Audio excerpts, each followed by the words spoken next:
In my previous videos, we took this image and created single stencils from it. One was a bitmap image, the other was a halftone image. We can also make a multiple color series of stencils from this image. One way of doing that is by using another color mode called indexed color. Before I do that, again, I want to make sure that my image is, in this case, the right physical size. If we go to index color, we don't get a dialog box that allows us to change resolution. So we need to change that first under image size. So my image is the right physical size that I want it to be, but my resolution is way too high. Under index color mode, we're going to need to have a pixel size of no larger than 100 pixels per inch. So I want to make sure that resample is checked, and I want to change this to 100 pixels per inch. Now our pixel dimension and our image size is correct at 100 pixels per inch. I'm going to zoom in on this. And now we can go into image index color. So under index color mode, we have a number of selections that we can make in this dialog box. I'm going to turn most of these off.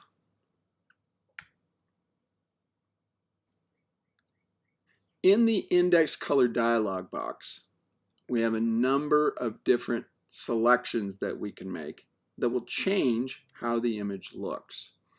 Under palette, I'm typically using one of the local selections or one of the master selections that in this case happen to be grayed out. Right? And I'm making all of these decisions visual decisions, right? What gives me the detail and information that I want in my image? Okay, so I'm going to leave it on local perceptual. Right now it's on one color. I'm going to change that to 2 colors. Right? Now you see what happens as I increase the number. We get more colors of the image. This is 5 separate colors. We can also have black and white be one of those colors. That also changes what the image looks like, whether I have it on that or I have none. With none, these 5 colors would amount to 5 separate stencils. I have this very light, kind of off-white yellow, kind of a tan, a blue, a red, and a black. When I have black and white selected, it's counting white as one of my colors. But of course, we know that when we're printing, we can use the white of the paper. We don't have to print a white ink. So in reality, I have 4 stencils here. So if I change this to 6, now you see I have 5 colors again. I never want to use transparency. That should always remain unchecked. Whether the image is dithered or not is another choice that you can use. I have it on no dithering, and you can see what's happening here. That much like a thresholded image, I have sharp edges. I get these large flat areas of color. When I turn on dithering, in fact, let me lower the number of colors here again first. Here we have 3 colors. When I turn on dither to diffusion, typically I'll use diffusion or noise, you see what happens. I start to get softer edges. Now I also have a percentage. Here's 50% diffusion. Here's 80% diffusion. You see how I get more detail, and I get softer edges.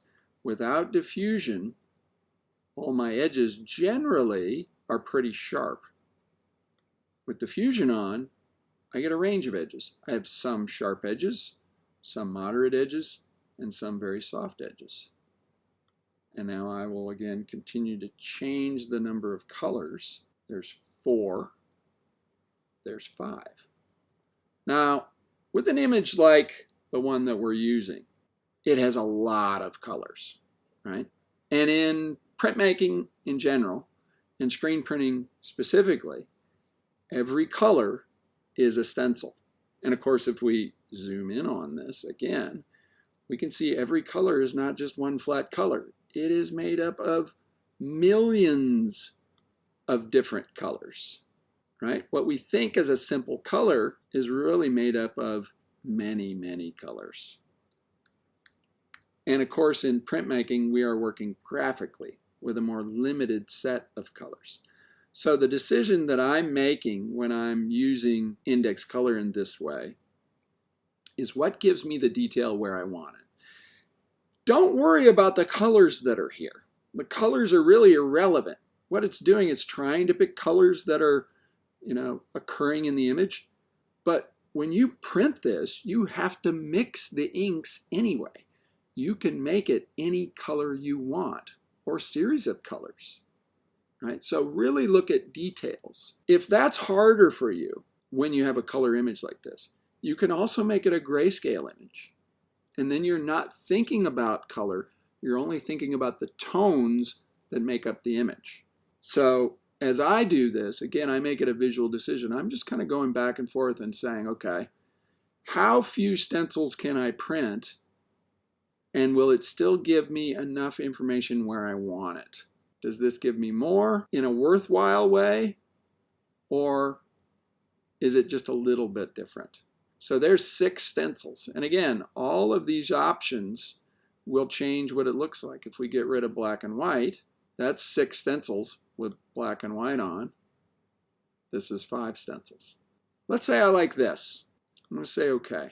All index color has done is separate this image into hard edges that are single colors.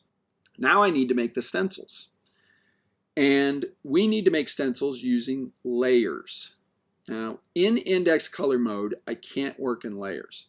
So the first thing I have to do is go to image mode and switch it from indexed to RGB. You see, it didn't change the image at all, it just changed the color space of the image. I want to zoom in on a part of the image where I can see all of my colors. So I have the white of the paper, and then I have 1, my lightest color, 2, 3, 4, 5. I'm going to create stencils that don't fit together like jigsaw puzzle pieces, but that layer on top of one another. We know for making stencils that we need to trap our stencils, right? They don't just fit together where each edge neatly fits against another edge, right? But they have to overlap a bit. So you can imagine at pixel information, right, to get this tiny little spot, if I'm trying to fit that red or that stencil into this area where you leave the white of the paper for this, that becomes next to impossible to do.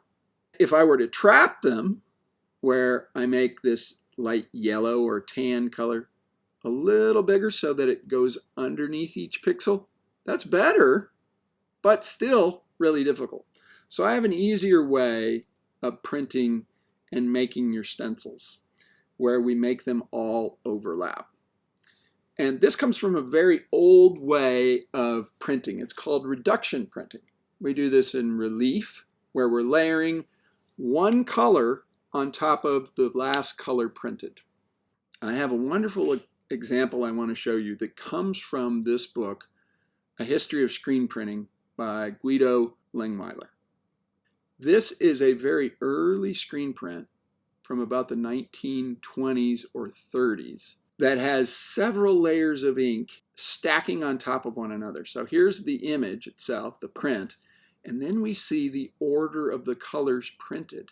So the blue was printed first, then they actually printed a white ink on the blue, and then a kind of a yellow-green, and so on. And you can see each color stacks on top of the previous color. When we look at a breakdown of the print, we can see each color printed on top of the last one as a state proof, and each color printed by itself. So here's the order that it was printed. That blue was printed first, and they printed just a rectangle of blue. And then they printed a white, on top of that blue. Here you see the white by itself. Here's the white on the blue. And then they move to a yellow-green on top of the white, on top of the blue, and then the yellow-green by itself. So you can see how that print is built layer by layer on top of the previous color, right? That's how we're going to make our stencils, by stacking each color on top of the previous color. The color order is a little random here in this very early example. We're going to follow an order where we move lightest to darkest. First thing that I want to do, zoom in on the image where I can see all of the colors. I want to be able to select each color, and the best tool to do that is the magic wand tool right here on the left. Now I need to get my tool set so that it works the way I want it to work, right? So I want it to have a add to selection. I want it to, under sample size, be point sample. The tolerance should be set to 1, and I want to uncheck anti-alias and contiguous, right? Anti-alias means it's going to try to create softer edges. I want it to give me the sharp edges of each pixel. Contiguous means that if I select a color, that it'll select just that color, but not that color anywhere else if it's not touching. So in other words, if I selected this kind of yellowy orange color, it would probably select all of it here because we get a bit of yellow-orange touching yellow-orange in this area, but it wouldn't select any of the yellow-orange over here. So I want to make sure these are all unchecked, okay? I want to select every color but the white of the paper. I'm going to show you 2 ways to do that. The long way and then the short way. So first, I would just click very simply on each color. There's that first color, my second color, my third color, my fourth color, and now my black. I'm going to deselect that. And in this case, I'm going to show you a quicker way. I'm going to select just the white. And now I'm going to select the inverse of white, right? 2 steps. A good general rule for selections in Photoshop is select whatever's easiest, because you can select the opposite of your selection as well. Okay, I've got all the colors selected. Now I want to make my first stencil. So I'll go to the Layers panel here, and I'll click Create a New Layer at the very bottom, just to the left of the trash can. And now I want to fill my selection by going to Edit Fill with black, right? When we're making stencils, we need to work in black and white. And now every color is black.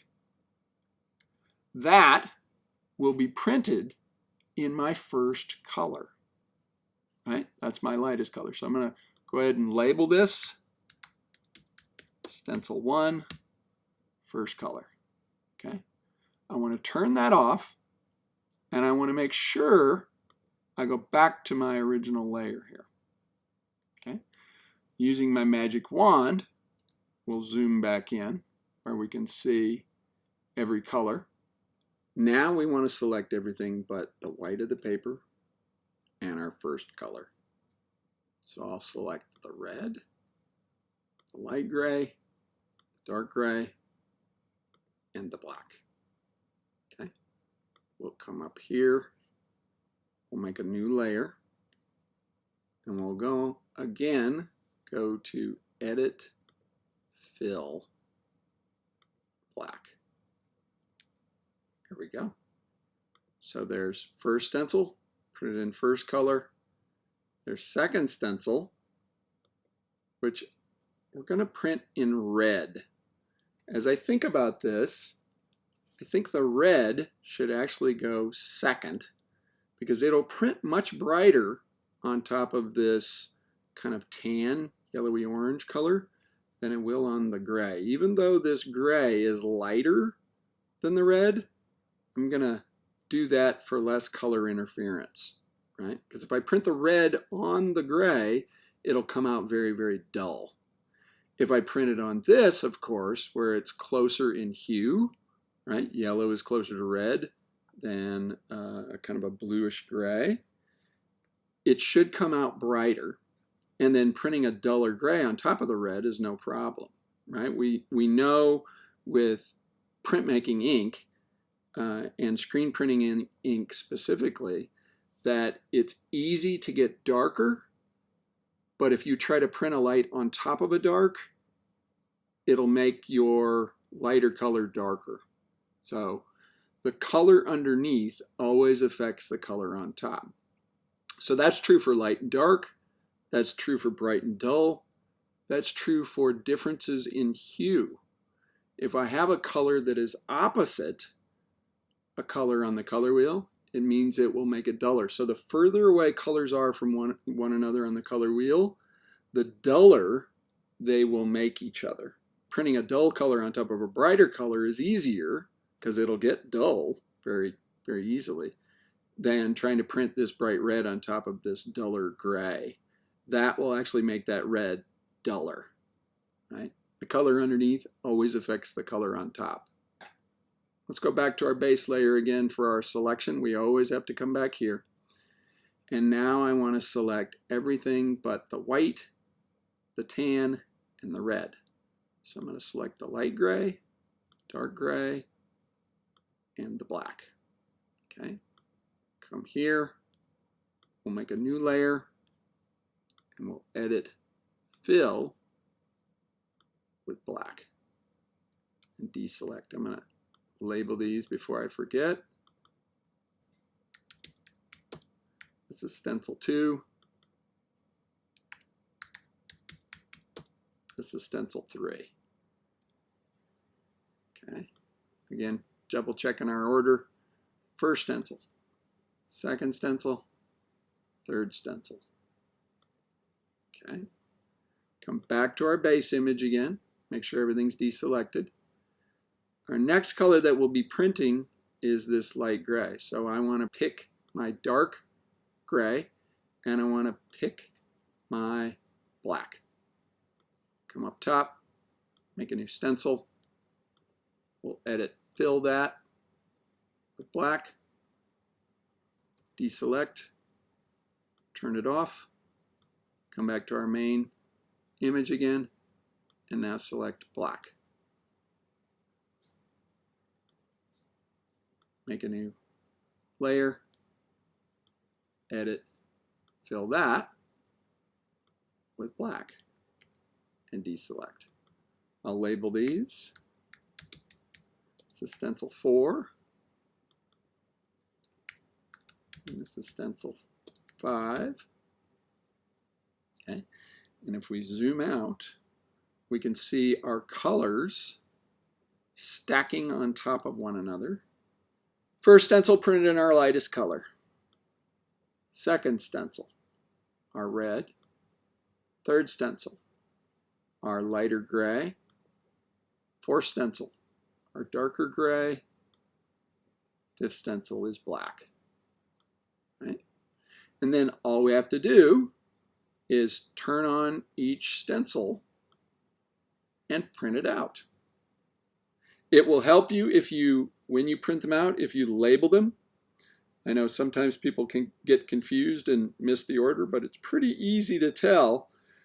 You're really printing from the stencil that has the most black on it as the lightest color to the stencil that has the least black on it. But labeling can help you remember, especially if it's your first time doing this.